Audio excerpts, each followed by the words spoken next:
Hi, Rotarians. Hopefully you had a chance to review the first video on some of the thoughts and ideas that I'd like to put forward for recruiting and membership in our ranks. If you haven't, please try to check that out. It really sets the stage for the ideas that I want to show you right here. So with that said, here we go.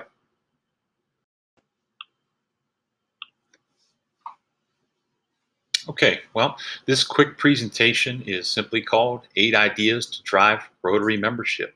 Here we go. Basically, what are we striving for here? What are our desired outcomes? Okay, I think they're fairly obvious, but it's attracting and retaining high character people to Rotary. But I believe we also need to revitalize the growth of Rotary, especially here in the U.S., where Rotary challenges, I think, have evolved at a different pace than other countries. So when I think about recruiting high character people, the first question that comes to my mind is, who are Rotary's ideal candidates? And to me, they're simply leaders. That could be business professionals, certainly entrepreneurs, community leaders, really anybody who sees themselves as wanting to be a leader in their community, their family, their business, etc. But we're going to focus on that term leaders. Right? So we have to ask ourselves, what attracts leaders? We have to understand their why. How can we attract the people that we want in our clubs? And I believe what attracts leaders are things like content and education. Leaders are lifelong learners. Business leads, that's something that we don't stress enough in our clubs. An organization that was partially formed to be a business networking group, we've gotten away from that, in my opinion, a bit, right? Jobs, I think leaders are attracted to opportunity, not just to grow their own business, but perhaps to move to different places of employment and find new opportunities. Mentorship, right? Not only receiving it, but giving it. And then significance, connection, and impact, right? That's really the soul of the Rotary why proposition, in my opinion. And we really need to focus on that as well. So to me, the answer to invigorating our ranks and attracting the leaders of today and tomorrow lies in something that we don't often recognize about Rotary, a strength that we don't often recognize. And that strength is servant leadership. I believe the answer to invigorating our clubs and attracting community leaders and making Rotary a proposition that people do not want to live without in their lives are the principles and the strategies of servant leadership. All right, I'll explain more. Think about the 4-way test. The 4-way test is actually already embodied with the principles of servant leadership, right? Honesty, communication, right? Is it fair to all concerned? The empathy that we want to conduct ourselves, the stewardship to say, is it beneficial to everyone involved? We are already rooted in servant leadership. So I believe we've got to take this forward, right? Why is Rotary not the organization that young leaders want to join? For mentors and mentoring, for leadership training, for networking, for inspiration. Why is Rotary not the organization that business leaders want to connect with so that they can build trust, better connect with the community, and allow their employees to become better leaders? I know this was something more prevalent years ago, but we don't see a lot of that today. Why is Rotary not the organization that consumers will look to when deciding which businesses to trust? Think about that for a moment. All right, I'm going to get to an idea that addresses that, but just think about that. And why isn't Rotary the organization that our schools look to for youth leadership development? Okay, in short, why is Rotary not the global authority and champion of servant leadership? Okay, I'm going to show you these ideas, and I want you to understand that servant leadership is woven throughout these ideas that I'm proposing that are scalable, low-cost resource to roll out, etc. But understand, servant leadership is woven throughout.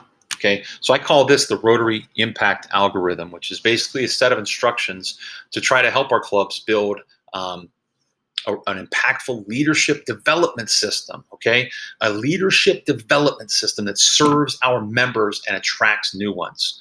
So here are my ideas. I'm going to step through each of them one by one. Content and education for our meetings, social networking instruction, the Rotary for Business Trust Symbol program. I want to talk about that. A Rotary job board, automated email marketing, significant RILA expansion, an influencer podcast series, and recruiting webinars.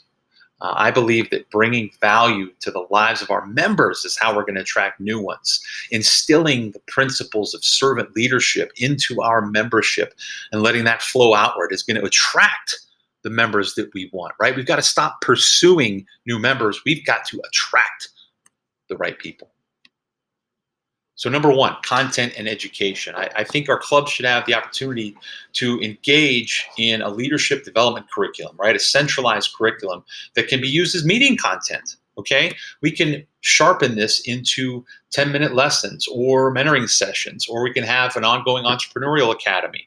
I personally believe that Rotary should develop a learning management system for servant leadership. I think there's enormous potential here, not just for our members, but for the world at large. And again, attraction versus pursuit, attracting the people into Rotary that we want versus pursuing. Okay, next, and I'm gonna go through these really quickly. Social networking instruction. Okay, LinkedIn is the largest business networking site on the planet, and every one of our clubs and every one of our members should embrace it and know how to use some simple tools to connect with other leaders in the community, engage them, and invite them to Rotary. All right, the Rotary for Business Trust Symbol. Now listen to this idea, right? Why does the Better Business Bureau have a monopoly on a trust symbol? If you go to a website of a business, you want to see that BBB icon. Why not a Rotary for Business trust symbol? All right, why not have an annual subscription service for businesses owned and led by Rotarians? And why not have that trust symbol all point back to a centralized website for lead generation? Okay, lots to discuss on this front, but this is an idea that can be rolled out. It can generate revenue for the foundation.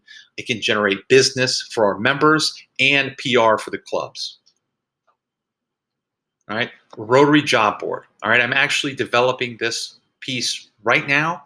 Let's engage the local businesses by giving them a job board, but let's put a twist on it, okay? How about these jobs are free to list for local businesses? It's Google Jobs compliant, so it's going to show up in the search engines, but it requires that anybody they would hire, okay, the employer has to support Rotary membership, okay? RotaryCareers.com, you're going to see that coming your way soon.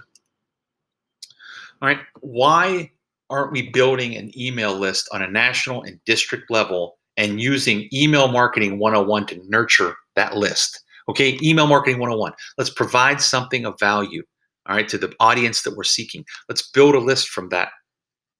Let's nurture that list and build trust so that our message will resonate, and hopefully we put people in, let's call it the Rotary funnel.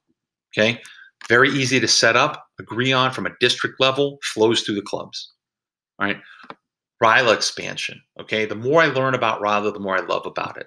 But let's take the RILA programs and integrate it with our high schools. All right, maybe a biannual RILA day.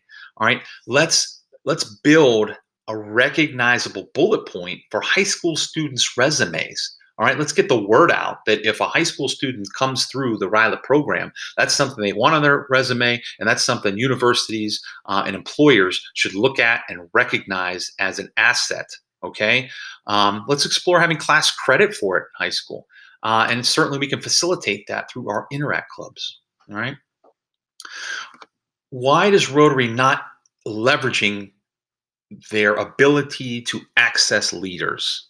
I see none of this from top to bottom. All right, let's start an influencer podcast series. All right, let's focus on the fundamentals of servant leadership.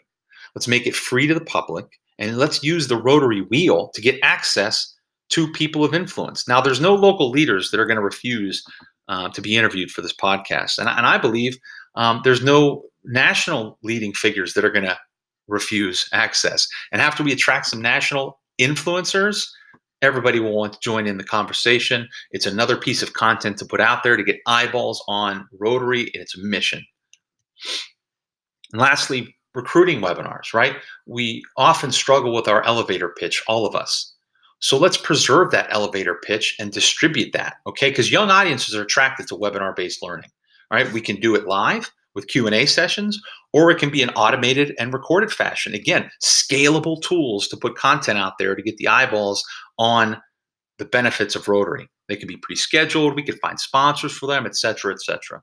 Okay, so what I believe Rotary should be, and what I believe is the key piece of content that we can use in a scalable, technology-driven fashion to really reach the people that we want to reach. I believe Rotary should be the global authority and champion of servant leadership.